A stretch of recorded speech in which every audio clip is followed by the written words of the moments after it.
Hello everyone, কেমন আছো সকলে? আশা করি সবাই খুব ভালো আছো। আজকে তোমাদের সাথে শেয়ার করব আমাদের কারওয়ার টু গোয়ার রোড ট্রিপ। তো কারওয়ার থেকে গোয়া যেখানে আমাদের হোটেল ছিল, ইটস অ্যারাউন্ড 2.5 থেকে 3 আওয়ার্স অবধি লাগার কথা, ডিপেন্ডিং কি তুমি কত স্পিডে চালাচ্ছ, বাট মোর অর লেস এই টাইমটাই লাগে।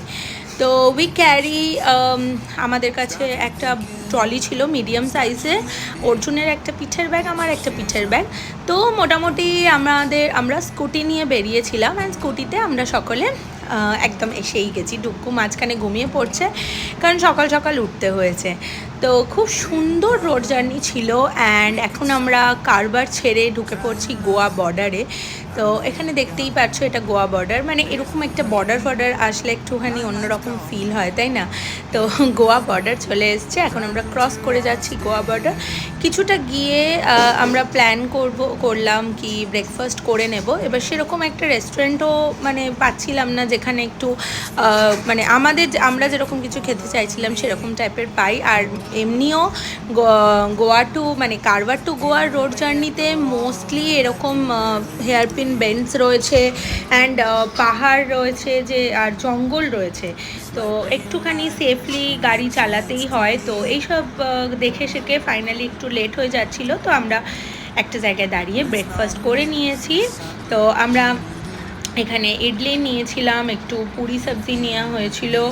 আর এই যে আমাদের ড্রাইভার মশাই ক্লান্ত গাড়ি চালিয়ে, বাট ও খুব ডিটারমাইন্ড কি না আমরা আমাদের পার্সোনাল স্কুটি নিয়েই যাব। কেন কি তাতে একটা জিনিস কি হয়, নিজের স্কুটি থাকলে যেটা আমরা দেখলাম কি যখন তখন যেখানে ইচ্ছে বেরিয়ে যাওয়া যায়, otherwise you have to hire a cab বা অন্য কিছু, তো তাতে খুব অসুবিধা। তার থেকে নিজের স্কুটি থাকলে ওটা একটা বেস্ট অপশন হয়ে যায় না। অবভিয়াসলি আমার ঘরের কাছে বলে আমি নিয়ে যেতে পেরেছি, আদারওয়াইজ এমনিও তোমরা যদি গোয়া ঘুরতে আসো তোমরাও কিন্তু স্কুটি এখানে ভাড়া করে নিতেই পারো, বা বাইকও এখানে ভাড়া করে নেওয়া যেতেই পারে। তো রোড জার্নিটা ভীষণ সুন্দর ছিল। তো তোমরাও দেখতে থাকো আর প্রকৃতির মজা নিতে থাকো।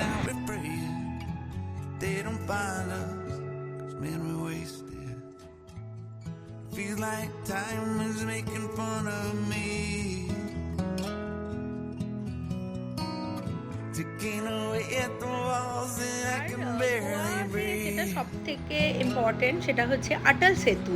সো দিস ইজ অটল সেতু। অটল সেতু যারা জানো না তাদের জন্য বলে দিই, অটল সেতু হচ্ছে লার্জেস্ট সি ব্রিজ। তো এটা তুমি গোয়াতে দেখতে পাবে। এটা প্রচণ্ড বড়।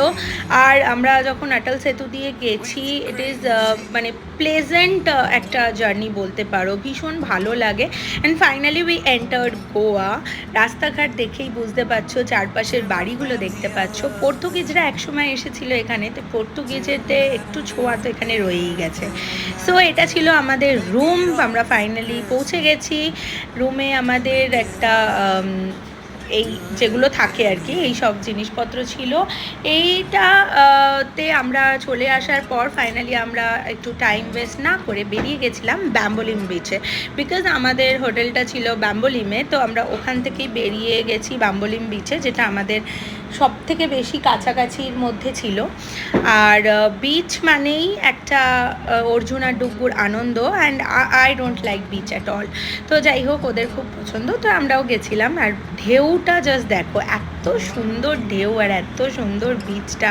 হ্যাঁ, এবার একটু ক্রাউডেড কম, অবশ্যই ক্রাউড খুব একটা ছিল না, কিন্তু তোমার যদি শান্তি চাই, প্লেজেন্ট ওয়েদার চাই, then you can you will like this beach.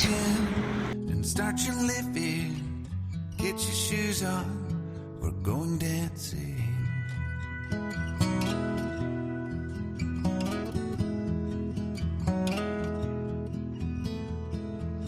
These little problems, we could solve them. Try another, but I know you've got one. But there's no hurry, the light's calling. In the van we're driving to Austin.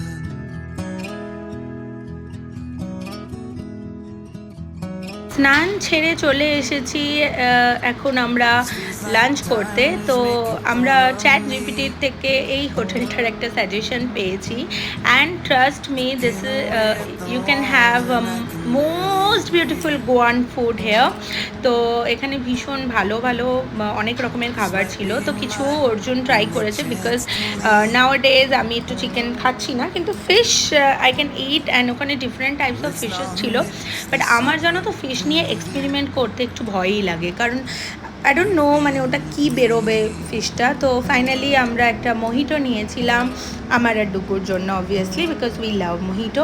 খাওয়া দাওয়া সেরে একটা সুন্দর খাবার দাবার খেয়ে church ঘুরে finally আমরা বাড়ি চলে এসেছি। আর এই দৃশ্যটা আমার সবচেয়ে প্রিয় দৃশ্য। তো চলো আজ আসি, কাল আবার আসবো নতুন একটা ভিডিও নিয়ে। টাটা।